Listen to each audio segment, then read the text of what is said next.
What's up everybody, it's Gorilla Viking here, and today I'm going to be reflecting on my thoughts of Friday night's massive blockbuster fight between Jake Paul and Anthony Joshua. So guys, you know, there was a big build up to this, everyone was talking about it, even my mother watched it with me, which is crazy. She got up at 5 in the morning to watch this with me. She has no real idea who Jake Paul is, she just knows that I really wanted him to be beat. So it's one of those things where people tune in, guys, right?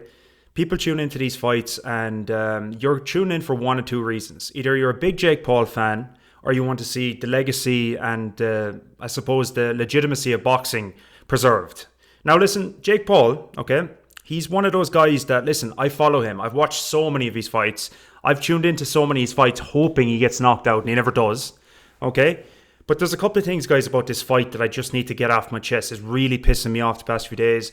I'm so passionate about boxing, I'm so passionate about combat sports that I just can't hide it. When I'm sitting down and when I'm watching a fight, I start shaking, my hands are sweating. You would think I'm about to make the ring walk. You know, it's just the way I am. I just have such a passion for it, such a love for it. And for me personally, the reason I was tuning into this fight was to see Jake Paul get absolutely demolished. I wasn't tuning in to see Jake Paul go to 6 rounds with Joshua. I wasn't tuning in to see him go 30 seconds with Joshua. I was tuning in to see him get absolutely annihilated. And I think that's what the majority of people were tuning in for. Nobody wanted to see him even lay a glove on Joshua, unless you're one of those guys who's a fanboy of Jake Paul. And you know what, guys? I'll be honest, I get so worked up about this, and it's kind of stupid, but it's one of those things where... So the fight starts, okay? And immediately the ring walks were whatever, you know. I was just... As they were coming to the ring, I couldn't help but think to myself, why? Like, why is this happening? How did this happen? How did this come to be? You know, it just shows like no matter what you do in life, it's all about how you can talk yourself, how you can market yourself into the top positions. And that's what Jake Paul did. He's a genius at it. Let's be honest, you know, I've nothing against Jake Paul. I don't dislike the guy. I don't hate the guy. It's nothing like that. The problem is I love boxing and I don't want to see some guy come in, and he's not a YouTuber. Anyone who says he's just a YouTuber, he's not a YouTuber. Listen, guys, he beat a 50-year-old or 48-year-old Anderson Silva. He knocked out Tyron Woodley. He beat Ben Askren. And shout out to Ben Askren, one of the biggest legends there is. An absolute fighter in every sense of the word. A guy coming back from severe lung issues, severe staph infection. And just what a legend and an encouraging figure. And one of the funniest guys there is too. But he fought those guys. He fought, again, who else did he fight? Tommy Fury, legitimate boxer, lost to him. And that was that. Now, me, okay? Biggest Tyson Fury fan in the world. Absolutely loved the guy, met him twice. I think he would say himself he had a very, very bad night against Ngannou when they fought. I remember having to defend the performance. I remember saying, oh no, but like, you know, if you go by round and punches and, you know, the jabs and the footwork and all that, at the end of the day, guys, it did not look good for boxing. You had a UFC champion, a legitimate fighter, but not a legitimate boxer, come from another sport, come into the ring, and he had boxing on its ass. He had Tyson Fury in its ass, which was, at the time, I was watching that with a couple of friends, and I couldn't believe what I was watching. And as I was saying to my friends the other day, every time one of these fights happen between an influencer and a professional athlete, a professional boxer, it feels like each time the mystique of boxing and these combat sports just drops. Because all of a sudden you can see that these people are human. Because we look at them from the couch, or we look at them from YouTube or from the TV or whatever it is, and we start thinking, you know what? How come he can land that punch in him?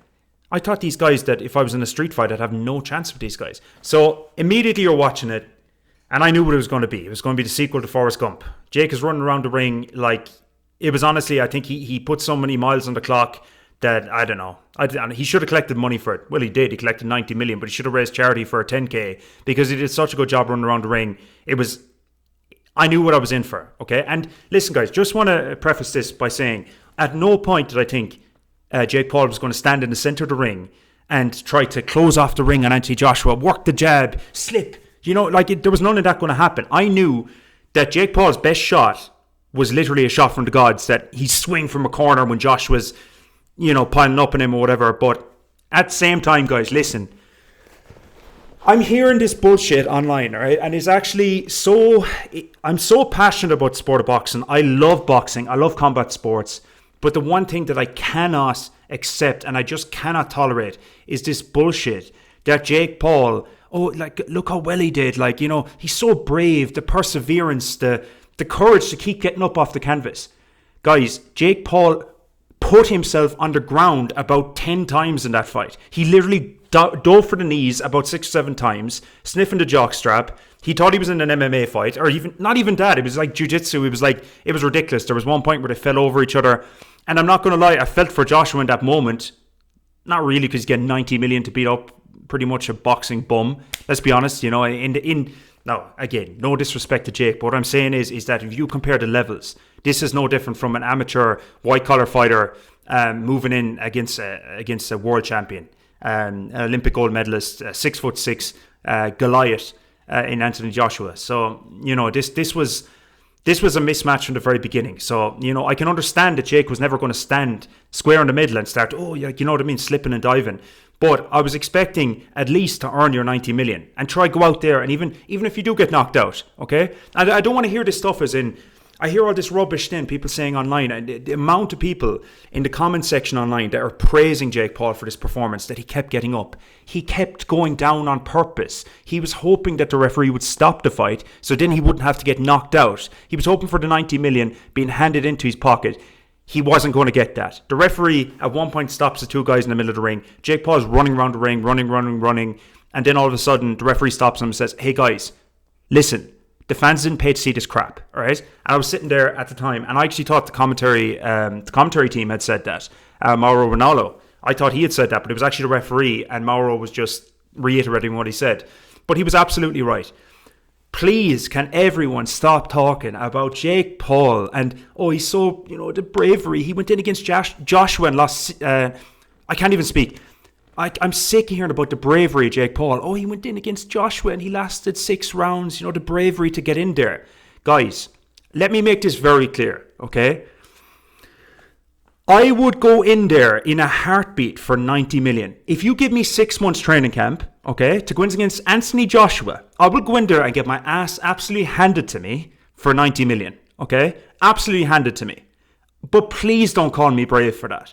There's people that jump off buildings. There's people that do all this crazy shit in this world just to make money. As, I don't know, there's some YouTubers watching last day that said, everyone has a price. And that was Jake's price. And you know what? It's a pretty good price. You know, he did really well for himself. But please stop this stuff. And I hear all this, even I hear from Eddie Hearn, and he's saying that, you know, respect to Eddie, by the way. I love all these guys, you know, but it's like, you hear Eddie Hearn saying, you know, I really respect to Jake. He kept coming at it and kept trying his best. And I'm like, no, he didn't. I'm afraid he didn't. It's just not the narrative that's true. At one point in that fight, and I hear nobody talking about this, Jake Paul gets up off the ground and starts pretending that his leg is hurt. He starts acting like, it reminded me of David Hay, Tony Bellew, I think it was round 5 when he tore the Achilles.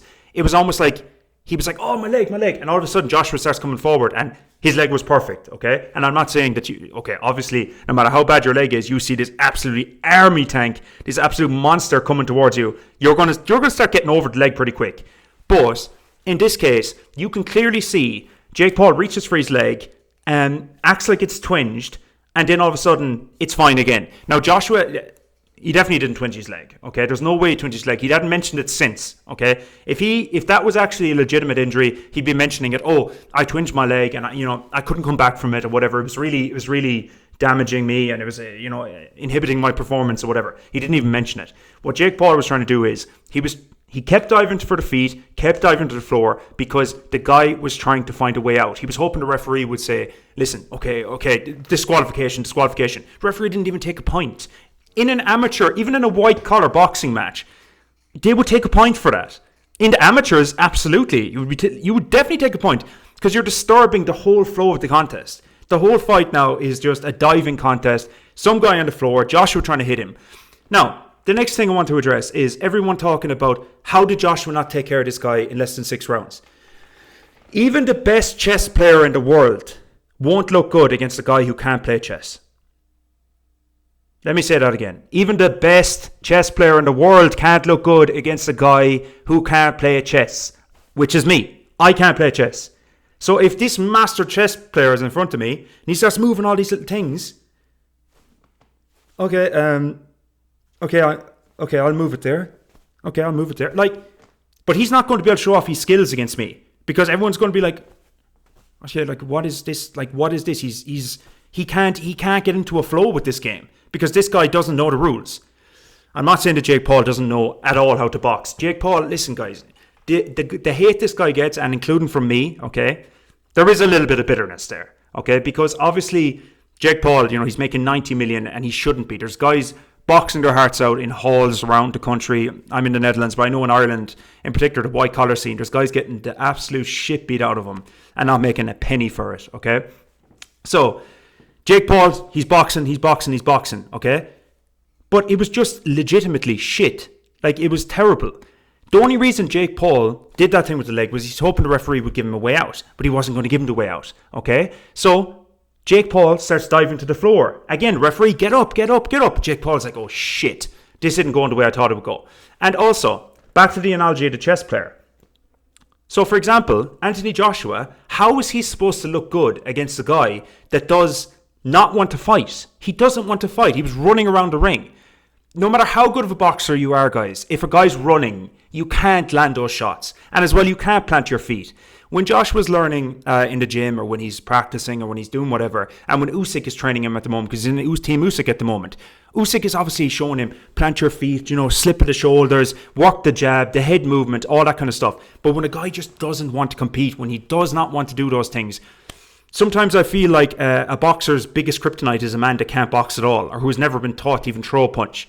Because when you're an athlete or when you're a boxer, obviously you expect a jab to come right down the middle. You expect a hook to come around the side. You expect the overhand right to come over the top, as the name implies. But when a guy is running for his life, he's not going to be throwing punches like that. They're going to be coming from angles you don't even understand. Because you've been trained to fight boxers, not influencers. You know what I mean? This is a big difference. It's a massive difference.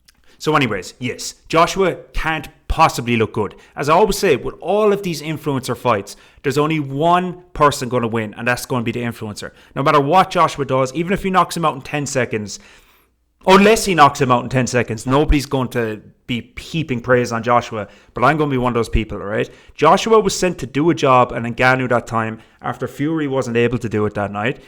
He did a job in Ngannou and showed everyone why you don't step into the ring professional boxer if you're not a professional boxer yourself. With Jake Paul, same thing again. Round 6, Joshua comes in after knocking down Jake in the 5th twice. He just starts, you can see Jake, he's doing all the tongue out, all this kind of stuff.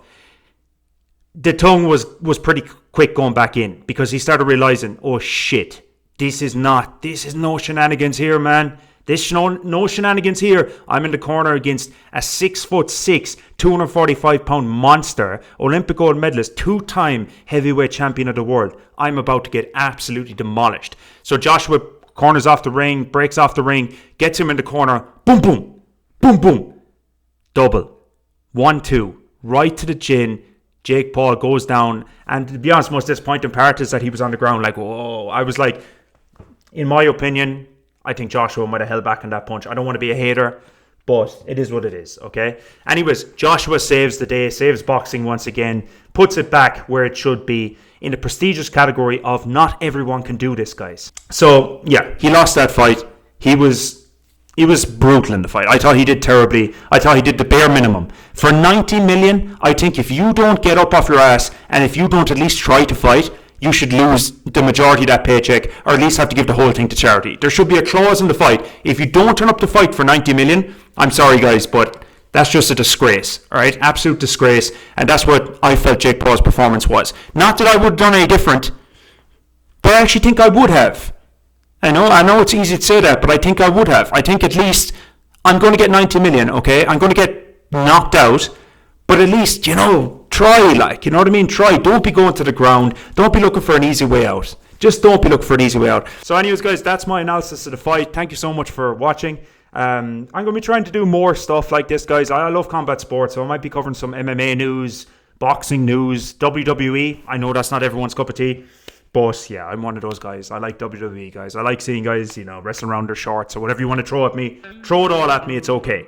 But yeah, I'm going to start making these videos again, guys. So if you enjoyed it and you want to see more, just hear my opinion, or hear me rant, or hear me give out, or hear me rant about any other stuff, just subscribe and let's do it from now on. Alright guys, thank you so much. Gorilla Viking out.